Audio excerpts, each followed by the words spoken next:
بسم الله الرحمن الرحيم إن الله وملائكته يصلون على النبي يا أيها الذين آمنوا صلوا عليه وسلموا تسليما الحمد لله আল্লাহ পাকের দরবারে কালিমাতুর শুকর আদায় করছি যিনি আমাদেরকে সবার আগে মজলিসের তৌফিক দান করেছেন সেজন্য সবাই পড়ছি আলহামদুলিল্লাহ।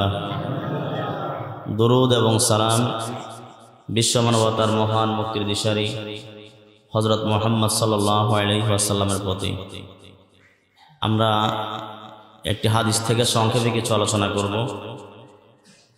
হাদিসটি আমাদের সকলেরই পরিচিত।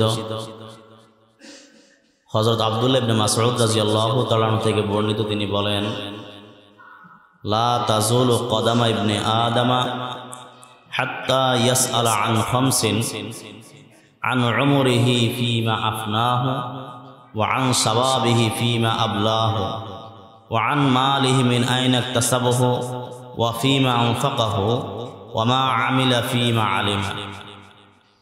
আব্দুল্লাহ ইবনে মাসউদ রাদিয়াল্লাহু তাআলা আনহু বলেন, পাঁচটি প্রশ্নের উত্তর না দেওয়া পর্যন্ত কিয়ামতের দিন হাসরের ময়দানে কোনো বনি আদম এক কদমও নড়তে পারবে না। পাঁচটি প্রশ্নের উত্তর না দেওয়া পর্যন্ত কোনো বনি আদম এক কদমও নড়তে পারবে না। এই পাঁচটি প্রশ্নের প্রথম প্রশ্ন হলো আন উমরিহি ফীমা আফনাহু, তার জীবন সম্বন্ধে জিজ্ঞাসা করা হবে যে জীবনকাল কোন কাজে অতিবাহিত হয়েছে। আল্লাহ তাআলা আমাদেরকে অনর্থক সৃষ্টি করেন নাই। আল্লাহ তাআলা বলেন, আফা হাসিবতুম আন্নামা খলাকনাকুম আবাসা, তোমরা কি মনে করেছো যে আমি তোমাদেরকে অনর্থক সৃষ্টি করেছি? অবশ্যই তোমাদেরকে আমার কাছে ফিরে আসতে হবে। আমি অনর্থক সৃষ্টি করিনি। ওমা খলাকতুল জিন্না ওয়াল ইনসা ইল্লা লিয়াবুদুন, আল্লাহ তাআলা বলেন, আমি জিন এবং মানুষকে পৃথিবীতে সৃষ্টি করেছি আমার ইবাদতের জন্য। তো সৃষ্টির উদ্দেশ্য হলো আল্লাহ দাসত্ব করা। আল্লাহ তাআলা এই হায়াত আমাদেরকে দিয়েছেন। এই হায়াতের প্রতিটি সময় প্রতিটি মুহূর্ত নিয়ে আল্লাহ তাআলা আমাদেরকে জিজ্ঞাসা করবেন। এই জন্য রাসূলুল্লাহ সাল্লাল্লাহু আলাইহি সাল্লাম বলেন যে পাঁচটি প্রশ্নের উত্তর না দেওয়া পর্যন্ত কোনো বনি আদম এক কদম নড়তে পারবে না। তার প্রথম প্রশ্ন হলো তার জীবনকাল সম্বন্ধে জিজ্ঞাসা করা হবে। তার জীবন কোন কাজে অতিবাহিত হয়েছে। ইমাম গাজ্জালী রাহমাতুল্লাহ আলাইহি বলেন, যদি কোনো ব্যক্তি তার জীবনের 40 বছর জীবনের হায়াত আর এটার হিসাব কষে হিসাব করে দেখে যে তার জীবনের বেশিরভাগই আল্লাহর অবাধ্যতা কেটেছে, তো ফালিয়াতাজাহাজ ইলান নার, সে যেন জাহান্নামের প্রস্তুতি গ্রহণ করে। এই যে আমার আপনার জীবন 30 বছর 40 বছর হায়াত পেয়েছি, আমি আসলে হায়াতে কতটুকু আমল করেছি, আমার প্রত্যেক দিনের হিসাবটা আমি নিজে করে নিই। ইকরা কিতাবাকা কাফা বিনাফসিকাল ইয়াওমা আলাইকা হাসিবা, আল্লাহ তাআলা সেদিন বলবেন যে তোমার আমলনামা তুমি নিজে পড়ো, তোমার হিসাব গ্রহণের জন্য তুমি নিজে যথেষ্ট। তো সেদিন হাসরের ময়দানে পড়ার আগে আমরা দুনিয়াতেই আমাদের নিজেদেরকে নিয়ে আত্মপর্যালোচনা করি যে আমার যে আজকে পুরো দিনটা গেল, আজকের দিনে আমি কতটুকু নেক আমল করলাম। প্রত্যেক দিন ঘুমানোর আগে একটু আত্মসমালোচনা করি যে আমার আজকে পুরো দিনে কয়টা নেক আমল করলাম, কয়টা গুনাহ করলাম, কতটুকু সময় আল্লাহ দাসত্বে কাটাইছি, কতটুকু সময় আল্লাহর অবাধ্যতা কাটাইছি। তাহলে আমি নিজেকে নিয়ে নিজে আত্মসমালোচনা করলে নিজে বুঝতে পারবো যে আমি আসলে কোন দিকে আছি, কি জান্নাতের দিকে আছি না জাহান্নামের দিকে আছি। আমার হায়াত দিন দিন বাড়তেছে না কমতেছে, যদিও মনে হয় যে আমরা দিন দিন বড় হচ্ছি, আসলে আমরা দিন দিন ছোট হচ্ছি। আমার হায়াত তো কমে যাচ্ছে। আমি যত দিন যাচ্ছে, তত মুহূর্ত যাচ্ছে, প্রতিটি সেকেন্ড আমি মৃত্যুর দিকে ধাবিত হচ্ছি। আমার অনন্ত যে একটা জীবন আছে, সেই জীবনের দিকে ধাবিত হচ্ছে, যেটা আল্লাহ তাআলা কোরআনুল কারীমে এভাবে বলছেন, জাল্লাযী খলাকাল মাউতা ওয়াল হায়াতা লিয়াবলুয়াকুম আইয়ুকুম আহসানু আমালা। তিনি মৃত্যু সৃষ্টি করেছেন, এরপর হায়াত দিয়ে সৃষ্টি করেছেন। ভাই কথা বলেন না আপনারা, একটু বসেন। লিয়াবলুয়াকুম, যাতে করে আল্লাহ তাআলা তোমাদের পরীক্ষা গ্রহণ করতে পারে। আইয়ুকুম আহসানু আমালা, তোমাদের মধ্যে আমলের দিক দিয়ে কে কত বেশি সুন্দর আমল করো, কে কত বেশি সুন্দর আমল করে, এই বিষয়টা যেন পরীক্ষা করতে পারেন। সেজন্য আল্লাহ তাআলা তোমাদেরকে পৃথিবীতে সৃষ্টি করেছেন, মৃত্যু দিয়েছেন এবং হায়াত দিয়েছেন। আল্লাহ তাআলা এখানে প্রথম মৃত্যুর কথা বলছেন, এরপরে বলছেন হায়াতের কথা। তার মানে আমাদের মৃত্যু যেটা, এটা আমাদের এক বিশাল হায়াতের সূচনা। এই মৃত্যু মানেই শেষ কথা নয়, এই মৃত্যু হলো আমাদের বিশাল এক হায়াতের সূচনা। হাদিস শরীফে আসছে যে হাশরের ময়দানে একটা পর্যায়ে আল্লাহ তাআলা মৃত্যুকে একটা জন্তুর আকারে হাজির করবেন, এরপর এটাকে জবাই করে দেওয়া হবে, আর বলা হবে যে আজকের পর থেকে আর কারো কোনো মৃত্যু নেই, আজকের পর আর কারো কোনো মৃত্যু নেই। যারা জান্নাতি তারা অনন্তকাল জান্নাতি, যারা জাহান্নামী তারা অনন্তকাল জাহান্নামী হয়ে যাবে। এটা বিচার ব্যবস্থার একবার চূড়ান্ত একটা পর্যায়ে গিয়ে হবে। তার মানে আমার যেটা মৃত্যু, সেটা হলো এক বিশাল হায়াতের সূচনা।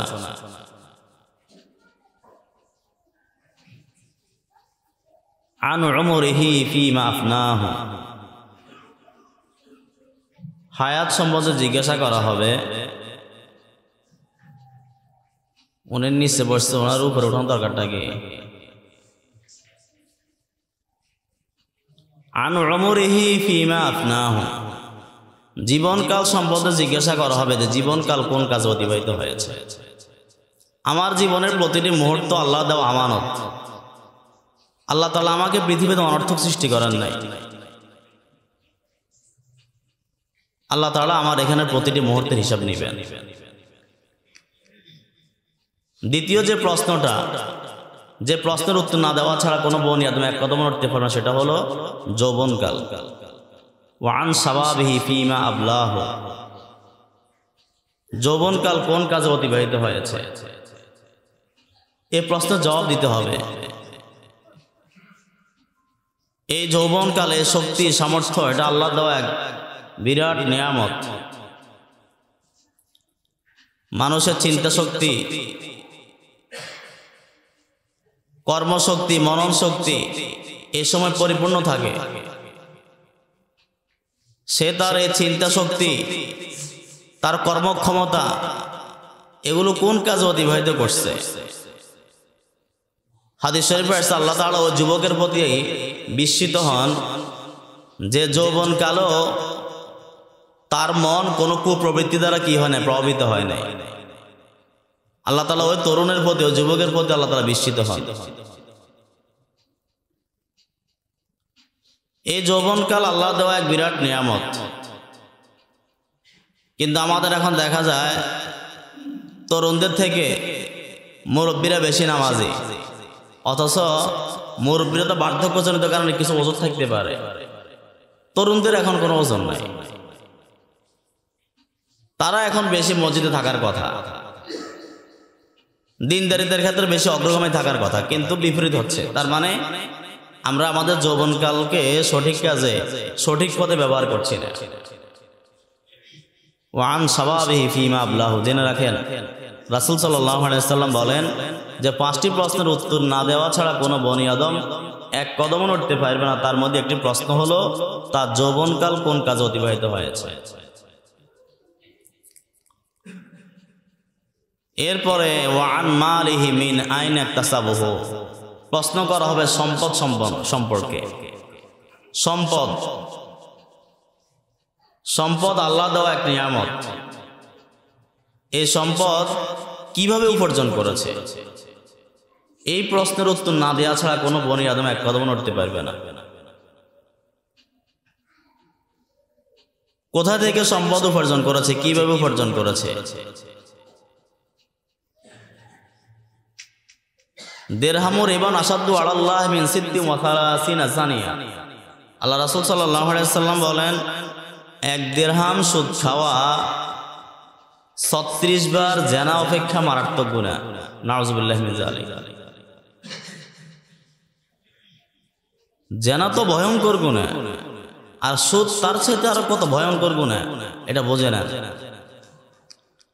আজকে সমাজের রন্ধ্রে রন্ধ্রে সুদ এত একটা পর্যায়ে মহামারী আকার ধারণ করছে। সুদ খাওয়াটা তো অপরাধ, কিন্তু সুদকে মানে এটাকে গুনাহ মনে না করা, এটা গুনাহকে গুনাহ মনে না করা, এটা কিন্তু ঈমান চলে যায়। আমাদের সমাজে সুদ শুধু খায় তা না, বরং এটাকে বৈধ মনে করে খায়। ফকি আবুল্লাহ সমরকন্দি রাহিমাহুল্লাহ তিনি বলছেন, কোন অঞ্চলে কোন জনপদে যখন আলেমরা ফাসেক হয়ে যায়, তখন সেই জনপদের সাধারণ মানুষ কাফের হয়ে যায়। অর্থাৎ কোন আলেম যখন সুদ খায়, তখন উনি সুদের সুদ মনে করে খায়, এই জন্য উনি ফাসেক। কিন্তু সাধারণ মানুষ মনে করে হুজুর যে খাইছে এটা কি আর গুনাহ নেই, এটাকে সে কি মনে করে, বৈধ মনে করে। এই যে হারামকে হালাল মনে করার কারণে তার ঈমান চলে যাবে। যে সকল কারণে মানুষের ঈমান চলে যায়, তার মধ্যে একটা হলো কোন ব্যক্তি শরীয়ত নির্ধারিত হালালকে হারাম মনে করলে অথবা হারামকে হালাল মনে করলে। সম্মানিত হাজিরিন, তো এই সুদের বিষয়টা আমাদের কাছে এত হালকা হয়ে গেছে যে আমরা এখন সুদকে সুদ মনে করি না, এবং এটাকে অন্যায় মনে করি না। আমরা হয় কেউ সুদ খাচ্ছি অথবা কেউ দিচ্ছি, অধিকাংশ দিচ্ছি। কর্জে হাসানা উঠে গেছে, এখন এই জায়গাগুলো বিভিন্ন এনজিও কোম্পানিগুলো দখল করছে। ওরা মানুষকে বিভিন্ন কিস্তিতে ঋণ দিচ্ছে আর সুদ নিচ্ছে। মানুষও এটাকে দেদারসে গ্রহণ করতেছে। আর দুঃখজনক বিষয় হলো যে পরিবারগুলো একবার কিস্তিতে ঢুকছে, আমার দেখা মতে এগুলো সহজে এগুলো থেকে আর উদ্ধার হতে পারে না। দেখা যায় একটা নেওয়ার পর আরেকটা নিচ্ছে, একটা নেওয়ার পর আরেকটা নিচ্ছে, এর অভাব যায় না। কারণ বরকত যেটা এটা নষ্ট হয়ে যায়। সম্মানিত হাজিরিন, তো এই যে সুদ, আমার উপার্জন কি সুদের মাধ্যমে হচ্ছে কিনা এটা আমাকে দেখতে হবে, অথবা আমি ঘুষ খাচ্ছি কিনা। রাসূলুল্লাহ সাল্লাল্লাহু আলাইহি ওয়াসাল্লাম বলেন, আর রাশি ওয়াল মুরতাশি ফিন নার, ঘুষ গ্রহণকারী এবং ঘুষদাতা উভয় জাহান্নামী। রাষ্ট্রীয় কোনো কাজে হাদিয়া নেওয়া জায়েজ নাই। আল্লাহ রাসূল সাল্লাল্লাহু আলাইহি ওয়াসাল্লাম এক সাহাবীকে যাকাত বিভাগের কর্মচারী হিসাবে রাষ্ট্রীয় পক্ষ থেকে কর্মচারী হিসেবে নিয়োগ দেওয়া হয়েছে যাকাত কালেকশন করার জন্য। উনি যাকাত কালেকশন করে এসে আল্লাহ রাসূলকে বলেন, ইয়া রাসূলুল্লাহ, এটা যাকাত দেওয়া হয়েছে আর এটা আমাকে হাদিয়া দেওয়া হয়েছে।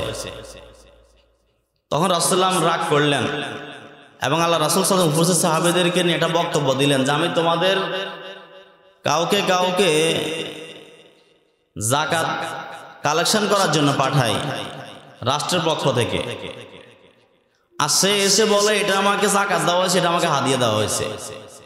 সে তার বাপের ঘরে বা মায়ের ঘরে বসে থাকুক, সে দেখুক তাকে কেউ হাদিয়া দেয় কি দেয় না। এখানে রাসূল সাল্লাল্লাহু আলাইহি ওয়াসাল্লাম খুব শক্ত কথা বললেন। এই জন্য ইমাম খাত্তাবী বলেন, মুকদ্দামাতুল কবিহে কবিহুন, হারামের উপলক্ষ যেটাও হারাম, যদিও তিনি এটা ঘুষ হিসেবে নেয় নাই, কিন্তু রাষ্ট্রীয় কাজে তিনি বের হয়েছে, বের হয়ে তিনি হাদিয়া গ্রহণ করছে। এই রাষ্ট্রীয় কাজে হাদিয়া গ্রহণ করা জায়েজ নাই, এটা ঘুষ হওয়ার সম্ভাবনা বেশি থাকে। আপনি ব্যক্তির প্রতি দুর্বল হয়ে যাবেন যখন আপনাকে এই কাজে কি রাষ্ট্রীয় কাজ আপনি বের হয়েছেন, যখন আপনাকে হাদিয়া দেওয়া হয়েছে তখন আপনি তারপর দুর্বল হয়ে যাবেন। তখন আপনি তার ব্যাপারে তার সম্পদের হিসাবের ক্ষেত্রে আপনি কড়া করে হিসাব, যেটা রাষ্ট্রীয় ক্ষেত্রে যেভাবে করার দরকার সেটা আপনি করতে পারবেন না। এই জন্য এটা হারাম, এটাও ঘুষের আওতাভুক্ত। তাহলে আমার উপার্জনটা কি ঘুষের মাধ্যমে হচ্ছে কিনা, আমার উপার্জনটা কোনো সুদের মাধ্যমে হচ্ছে কিনা, অথবা মানুষের সম্পদ আত্মসাৎ করে হচ্ছে কিনা। রাতারাতি বড় লোক, অন্যের সম্পদ আত্মসাৎ করে, অন্যের জমি দখল করে, এগুলোর মাধ্যমে হচ্ছে কিনা খেয়াল রাখেন। আল্লাহ রাসূল সাল্লাল্লাহু আলাইহি ওয়াসাল্লাম বলেন যে তার সম্পদ সম্পর্কে জিজ্ঞাসাবাদ করা হবে যে তার সম্পদ কোথা থেকে উপার্জন করেছে। এটা 3 নম্বর প্রশ্ন। যে 5টি প্রশ্নের উত্তর না দেওয়া ছাড়া কোনো বনি আদম এক কদম উঠতে পারবে না, তার মধ্যে এটা 3 নম্বর প্রশ্ন যে তার সম্পদ কোথা থেকে উপার্জন করেছে। 4 নম্বর হলো ওয়াফিমা আনফাকাহু, তার সম্পদ কোথায় ব্যয় করেছে। শুধু যে উপার্জনটা হালাল বৈধ পন্থায় করবে তা না, ব্যয়টাও বৈধ পন্থায় লাগবে। আপনি মোবাইলের মধ্যে এমবি কিনে গান শুনছেন, এটাও কিন্তু আপনি কিন্তু এখানে টাকা খরচ করছেন। আপনি মনে করেন যে আমি এনে কি টাকার ব্যয় করছি, এটার কারণে কোনো জবাব দিতে আছে। এটা একটা ছোট্ট উদাহরণ বললাম আর কি। ওয়াফিমা আনফাকাহু, আপনি বৈধ, আপনি ফুরেন, ভালো কিছু শোনেন, ভালো ক্ষেত্রে ব্যবহার করেন। আপনি মোবাইলে কার সাথে কথা বলেন, এখানে যে টাকা খরচ হচ্ছে এই টাকাটা বৈধ পন্থায় খরচ হচ্ছে কিনা। এভাবে জীবনের সকল ক্ষেত্রে আপনি যে টাকা ব্যয় করেন, হালাল হারাম বেছে চলেন কিনা, মেনে চলেন কিনা, এই বিষয়ে আল্লাহ তাআলার পক্ষ থেকে জিজ্ঞাসাবাদ করা হবে। 5 নম্বর হলো ওয়ামা আমিলা ফিমা আলিমা, ইলম সম্পর্কে জিজ্ঞাসাবাদ করা হবে যে ইলম অনুযায়ী আমল করছে কিনা। আল্লাহ তাআলা আমাদের সবাইকে ইলম দিয়েছেন, বুঝ দিয়েছেন, সত্য বোঝার, হক বোঝার কিছু মৌলিক জ্ঞান আল্লাহ তাআলা সবাইকে দিয়েছেন। কারণ আমরা মানুষ, জ্ঞানের বলেই আমরা মানুষ। আল্লাহ তাআলা মানুষকে যেই কারণে শ্রেষ্ঠ করেছেন সেটা হলো ইলম। ওয়া আল্লামা আদামাল আসমা কুল্লাহা, সূরা বাকারাতে আছে। তো প্রিয় ভাইয়ারা, আল্লাহ তাআলা যে ইলম আপনাকে দিয়েছেন, যে জ্ঞান বোধ বুদ্ধি দিয়েছেন, সেটা অনুযায়ী আপনি আমল করছেন কিনা। এই 5টি প্রশ্নের উত্তর না দেওয়া পর্যন্ত কিয়ামতের দিন কোনো বনি আদম এক কদম উঠতে পারবে না। প্রশ্নগুলো কি কি আবার বলে? জীবনকাল কোন কাজে অতিবাহিত হয়েছে, পুরা জীবন সম্বন্ধে জিজ্ঞাসা করা হবে। 2 নম্বর, যৌবনকাল কোন কাজে অতিবাহিত হয়েছে। 3 নম্বর প্রশ্ন, সম্পদ কোথা থেকে উপার্জন করেছে, কিভাবে উপার্জন করেছে। 4 নম্বর প্রশ্ন, সম্পদ কোথায় ব্যয় করেছে। 5 নম্বর প্রশ্ন, ইলম অনুযায়ী আমল করছে কিনা। এখন আমরা চিন্তা করব যে আমরা আসলে আমাদের 5টি প্রশ্নের উত্তরের জন্য প্রস্তুত আছি কিনা। যদি প্রস্তুত থাকি আমরা আখিরাতে নাজাত পাব, আর যদি প্রস্তুত না থাকি তাহলে আমরা পাকড়াও হয়ে যাব। আল্লাহ তাআলা আমি সহকারে আমাদের সবাইকে এই 5টি বিষয়ের যথাযথ প্রস্তুতি নেওয়ার তৌফিক দিক। আমাদের জীবন যৌবন, আমাদের সম্পদ, আমাদের জ্ঞান বুদ্ধি আল্লাহর রাহে ব্যয় করার তৌফিক দিক। ওমা তৌফিক ইল্লা বিল্লাহ ওয়া আখির দাওয়ানা আলহামদুলিল্লাহি রাব্বিল আলামিন। যারা সুন্নত পড়েননি স্যার আগে সুন্নত পড়ে নিন।